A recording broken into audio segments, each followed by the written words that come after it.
공산국가의 중심부인 베이징의 한 학교에서 학교는 사실상 학생들을 세뇌하기 위한 기관이라고 얘기하는 강큰 선생님이 있는데요. 한번 들어보겠습니다. Okay. All right. What do you do in school? You come to class, you listen to a lecture, you read books, right? And then you have to do a test, and you have to write a paper, and then the teacher gives you a grade. That's how you learn, right? Let me ask you this question then. Throughout most of human history, how did we learn? If you want to become a doctor, what did you do?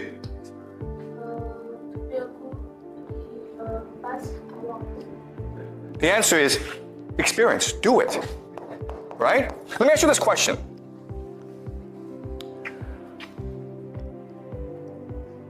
Let's say you're 12 years old. You're going to be a doctor, okay? There are two paths ahead of you. The first path is, you know what? I'm going to put you in a hospital, and you're going to learn there for like 10 years.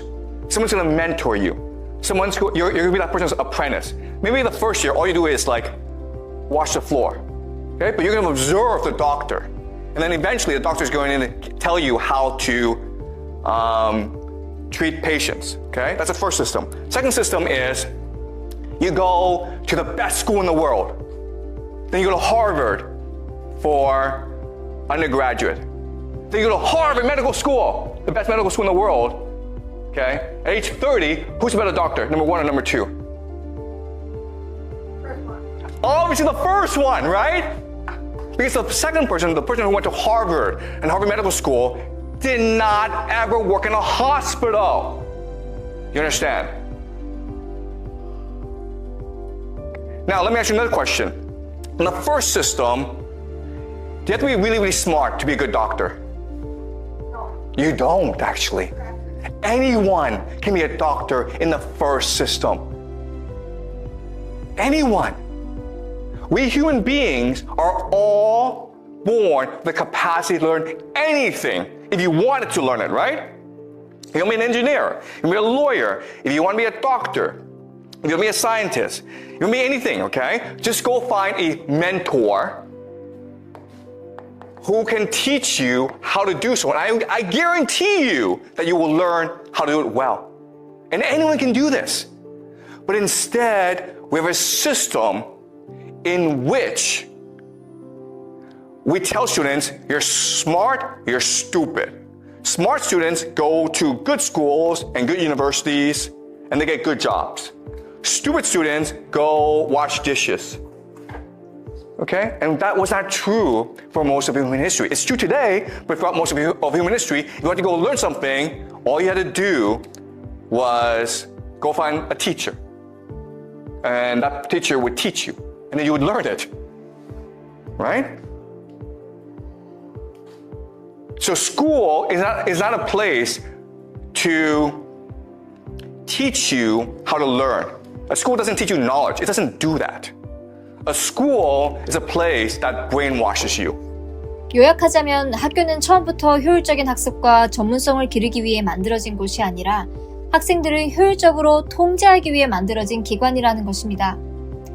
그러면서 교수는 현재 의무공립학교육 시스템의 기원을 설명합니다. Okay? What is common about all three societies? Sparta, Aztecs, and Persia. War. All three societies are fundamentally war societies, dedicated to defeating their neighbors.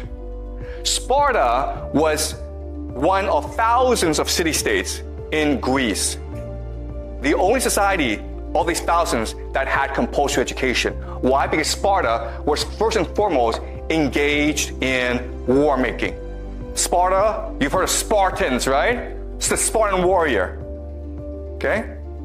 The Aztecs were the greatest war society in Central America before the arrival of the Europeans. They defeated everyone. They were engaged in war. They also did a lot of human sacrifice as well. Okay, we learn about the Aztecs later on. Prussia, the Prussians, the greatest military in Europe for centuries.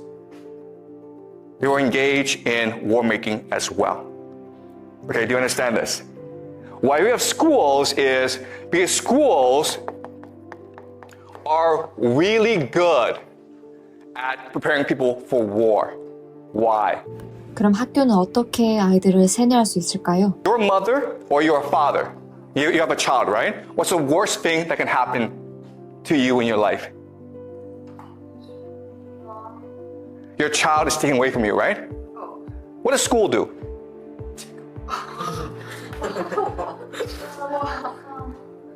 School is designed to take your child away from you. Okay? Let me ask you this question. If school is about learning, why don't parents and children go to school together? Yeah, why not? Okay, it's about brainwashing, right? Because how do you brainwash someone? Right? If you're with your parent, are you going to be brainwashed? No. Because you feel loved, you feel secure. Your parents are going to protect you. You're going to ask your parent, hey, is this teacher, is he or she lying to me? And the parent's like, yeah, he's lying to you, okay? It's only because you've been taken away from your parent that you are now willing to be brainwashed. Why? Because what happens if you leave your parents? How do you feel? How do you feel? Insecure. You're anxious. You're afraid. Do you understand? You've lost your parent. You're 4, you're 5, you're 6 years old. You've lost your parent. You feel really insecure. So who do you trust? Your teacher. Whatever your teacher says is now correct. But what I'm saying is, when a parent is with a child, the child feels secure. And if you're secure, you're much more willing to disobey authority. You're much willing to ask questions. You're much willing to think for yourself because you feel secure, because your parent is there to protect you. But if you take the parent away, you can't do that. You must now rely on the teacher who can now brainwash you. If schools are designed to brainwash you, what are they brainwashing you in? Well, they're designed to brainwash you to believe a concept called the nation state.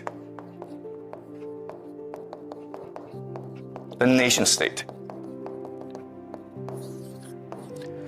The schools are designed to brainwash you to think the nation state exists. It is a person, Mother China. You must love this person. You must be willing to sacrifice yourself for this person. You must be willing to dedicate yourself to this person because it is Mother China. And how do we brainwash you? We teach you language, right? We teach you history. We teach you geography. We teach you all this to make you believe that the nation state, Mother China, the United States, France, they all exist. But guess what? Throughout most of human history, it was absurd to think the nation state existed. Okay? Before, you didn't say, I'm Chinese. Before you say, I'm a Beijinger. Or I'm from Haidian. Or I'm from Chaoyang, right? Because that makes more sense. You're from a place where you know the people.